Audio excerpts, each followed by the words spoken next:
بسم الله الرحمن الرحيم الحمد لله رب العالمين الصلاة والسلام على رسول الله صلى الله عليه وسلم بدعة ማለት ደግሞ በተቃራኒው በሃይማኖታችን ላይ የተጨመረ አዲስ መጤ ነገር ቢድዓ ነው። ቁርአን ላይ የሌለ አስተምሮ የነቢያችን ሰለላሁ ዐለይሂ ወሰለም ሐዲስ ላይ የሌለ አስተምሮ ኢጅማዕ የሌለበት ይሄ ቢድዓ ነው። ግዛለ ቢድዓ ነው። አምልኮ ላይ በጭንቅላት አንመዝንም። ለምሳሌ አራት በቀን ውስጥ 5 ወቅት ሶላት አለ። ስለዚህ አላህ Subhanahu Wa Ta'ala ነው የምናመልከው አይደለም፣ ምን ችግር አለው?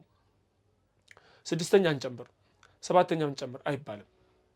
ዒባዳ ተወቂፊይ ነው። የተባልከውን ትሰራለህ፣ አለቀ።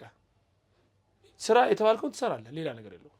በራስ መጨመር የለም። ስለዚህ ዒባዳ ላይ አስሉ ምንድነው ማለት ነው? ክልከላ ነው። ዒባዳ ላይ መሰረቱ ምንድነው? የተከለከለ ነው። ማንኛውም አምልኮ አትሰራም ስራ የተባልከውን ሲቀር። ስለዚህ ሶላት ስገዱ ተብለን እንሰግዳለን፣ ሐጅ አድርጉ ተብለን እናደርጋለን። ስለዚህ የተባልነውን እንሰራን፣ ከዛ ውጭሳ አንሰራም። ሙዓመላ ሲሆን ግን ያን ተቃራኒ፣ ንግድ ላይ፣ አኗኗር ላይ፣ አለባበስ ላይ፣ ምግብ ላይ ግን ተቃራኒ ነው። እሱ ምንድነው? ሐላል ነው፣ ይቻላል፣ ክልከላ እስካልመጣ ድረስ። ዛሬ ትሪ የፈለከውን ከእንጨት ስራ፣ ከጎማ ስራ፣ ከአሉሚኒየም ስራ የተከለ ይሄ ሁሉ የተፈቀደ ነው። የተከለከላል አይደል? ከወርቅና ከእንትን ሲሆን አይቻልም ተብሏል፣ እሱ ተከልኳል። ከዛ ውጭሳ የሚጎዳ ምናምን እስካልመጣ ድረስ ያን ማስረጃ ስላለው ነው ይቻላል ማለት ነው።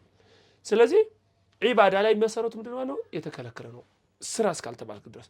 ሙዓመላ ላይ ደግሞ እንደፈለከው መስራት ትችላለህ ክልከላ እስካልመጣ ድረስ። ስለዚህ ሱና ዲኑ ነው። ሱና ማለት ዲናችን ነው በቃ።